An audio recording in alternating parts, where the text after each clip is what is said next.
नमस्कार, स्पोर्ट्स अवर देख रहे हैं आप। मैं हूं केशव। गाबा टेस्ट ब्रिस्बेन में खेला गया। गाबा टेस्ट ड्रॉ हो गया है। जो पिछली बार हमने गाबा का जो घमंड तोड़ा था, इस बार लगता है कि इंद्रदेव ने भारत की लाज बचा ली और गाबा टेस्ट किसी तरह से हम ड्रॉ कराने में सफल रहे। हालांकि ये कह सकते हैं कि गाबा टेस्ट में भारत के जो पिछले 2 टेस्टों का जो प्रदर्शन था, पहली पारी की खास करके बात करें तो उसमें काफ़ी सुधार आया। पहली पारी में हमने 150 रन मारा था पहला टेस्ट में, जो पर्थ में, जिसको हम जीतने में कामयाब रहे थे। 295 रनों की जीत हुई थी।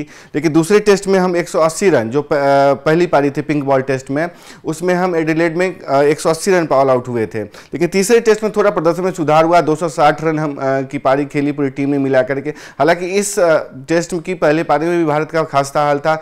70 रन पर, तकरीबन 75 रन पे हमने आधी टीम पवेलियन जा चुकी थी। लेकिन जडेजा की बात, जडेजा ने और बुछेले बल्लेबाजों ने जिस तरह का प्रदर्शन किया और फॉलो ऑन बचाने में हम जो कामयाब रहे, इस वजह से हम कह सकते हैं कि जो गाबा टेस्ट भी हम बचाने में कामयाब रहे, यानी ड्रॉ हो गया। तो पिछली बार की तुलना में इस बार क्या बदला? पिछले टेस्टों में भी हम जो पहली पारी का जो प्रदर्शन था उसमें थोड़ी सी सुधार की, लेकिन जो भारतीय बल्लेबाजों का जो प्रदर्शन है पहली पारी में, और कहते हैं कि कम से कम जो टॉप ऑर्डर की बात करें तो वो काफ़ी निराशाजनक रहा है। चाहे के.एल. राहुल ने अच्छी पारी खेली, 84 रन की पारी खेली। जडेजा ने तकरीबन 77 रन की पारी खेली। और जिस तरीके से आकाशदीप और बुमराह ने टिक करके फॉलो ऑन बचाया, 33 रनों का लास्ट विकेट के लिए जो साझेदारी की, वो काफ़ी अविश्वसनीय है। लेकिन कप्तान रोहित शर्मा का प्रदर्शन हो, चाहे गिल का प्रदर्शन हो, यशस्वी जायसवाल का प्रदर्शन हो, खुद विराट कोहली के प्रदर्शन की बात करें तो काफ़ी निराशाजनक है। इसी टेस्ट में रविचंद्रन अश्विन का भी एक तरीके से कह सकते हैं कैरियर का अंत हो गया। उन्होंने संन्यास ले लिया, उससे भी लोगों की आंखें नम है। लेकिन जिस तरीके का प्रदर्शन भारतीय टीम कर रही है, खास करके पहली पारी में, वो काफ़ी मतलब निराशाजनक है। हम इस टेस्ट को किसी तरीके बचाने में कामयाब तो रहे, लेकिन आने वाले जो टेस्ट होने वाले हैं, जो 26 दिसंबर को खेला जाएगा MCG में, हालांकि हमारा रिकॉर्ड उतना अच्छा नहीं है, लेकिन पिछली बार से हम जो रिकॉर्ड है हमारा वहाँ जीतने में कामयाब रहे थे, तो हमें इसका फ़ायदा मिलेगा। एक हाई मोरल ग्राउंड के साथ हम उस मैच में खेलने जाएंगे। जहाँ तक इस सीरीज की बात करें तो अब 1-1 पे सीरीज बराबरी पे हो चुका है। ये तीसरा टेस्ट ड्रॉ हो गया, तो भारतीय टीम और ऑस्ट्रेलिया टीम एक तरीके से सेम पिच पे आए हैं। अगर अंक तालिका की बात करें इस सीरीज के लिहाज से तो 1-1 की बराबरी है, लेकिन देखें तो ऑस्ट्रेलिया हर शोबे में भारत को पछाड़ दिया है। चाहे बॉलिंग की बात करो, चाहे बैटिंग की बात करें, चाहे कि आप दूसरे बल्लेबाजों को छोड़ दिए, अकेला ट्रेविस हेड जो इस मैच के मैन ऑफ द मैच भी रहे, उन्होंने 152 रनों की पारी खेली। वो अकेले बल्लेबाज हैं जो पूरे भारतीय गेंदबाजों पर भारी हैं।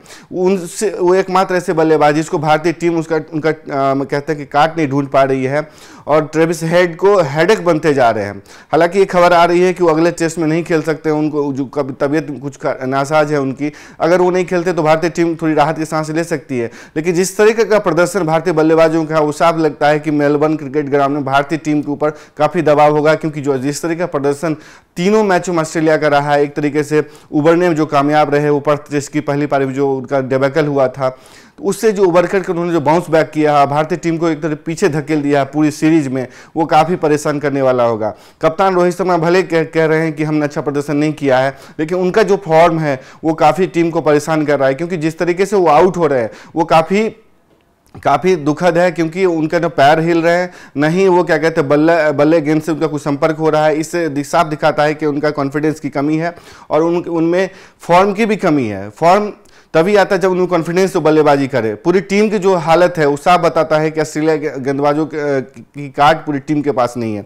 अगर इस टेस्ट की ही बात करें तो पहली पारी में ऑस्ट्रेलिया ने 445 रन का टारगेट रखा था भारत के लिए, लेकिन 74 रन पर 5 विकेट भारत ने पहली पारी में गंवा दिए थे। तब जाकर के भारत पे फॉलो ऑन का खतरा मंडराने लगा था, लेकिन सर जडेजा ने किसी तरीके की 77 रन के जो लाजवाब पारी खेली और भारत किसी तरीके से फॉलो ऑन बचाने में कामयाब रहा। स्टैट्स की बात करें इस टेस्ट की तो ये ड्रॉ रहा टेस्ट, गाबा टेस्ट। आखिरी दिन पहला दिन भी बारिश से धुल गया था, 5वां दिन भी बारिश से धुला, फिर भी भारत हार के कगार पे पहुंच गया था, क्योंकि ऐसा लग रहा था कि भारत को फॉलो ऑन खेलना पड़ेगा।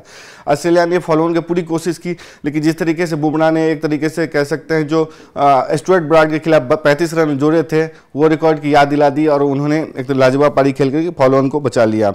ऑस्ट्रेलिया ने 275 रन का भारत को दूसरे पारी में टारगेट दिया था, लेकिन बिना बारिश की वजह से भारत के जो है ना 4-4 रन बनाकर यशस्वी जायसवाल, के.एल. राहुल नाबाद रहे और ये टेस्ट ड्रॉ रहा।